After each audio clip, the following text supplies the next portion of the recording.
عابد ہوگا فیقول فیقال للعابد اے عابد جنت میں داخل ہو جا. اب عابد جنت میں داخل ہو جائے گا. اب باری آئے گی عالم کی.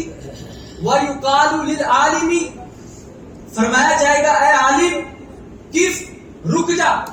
باری تعالیٰ کیا معاملہ ہوا؟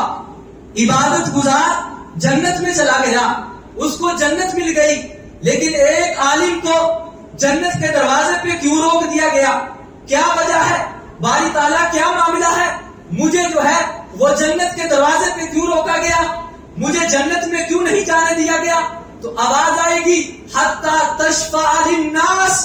کہا ہاں ہم نے عابد کو جنت دے دی ہے, اس کے اعمال بڑے اچھے تھے, لیکن اے عالم تیری شان یہ نہیں کہ تجھے ایسے ہی جنت میں جانے دے, بلکہ اللہ فرمائے گا اے عالم رک جا حتی تشفع للناس. تو نے اکیلے جنت میں نہیں جانا, بلکہ جو جو تیرے ساتھ محبت کرنے والا ہے, جو جو تیرے ساتھ دوستی رکھنے والا ہے, جو جو تیرے ساتھ ناطہ جوڑنے والا ہے, آج تو اس کو بھی ساتھ جنت میں لے کے جا.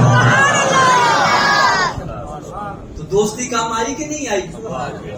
کہ جو بندہ یہ کہے کہ یار ایک مولوی کی دوستی, ایک عالم کی دوستی کیا فائدہ دے گی, تمہیں پتہ نہیں کہ دنیا میں تمہیں آنکھ میں پتا ہے کہ یہ پتہ نہیں کام دے گی, نہیں, بلکہ حشر میں پتا چلے گا ایک علماء کی شان کیا ہے, اس کا مقام کیا ہے, اس کا مرتبہ کیا ہے, اور اس کی فضیلت کیا ہے, اللہ تعالیٰ نے اس کو کتنا رتبہ عطا فرمایا ہے.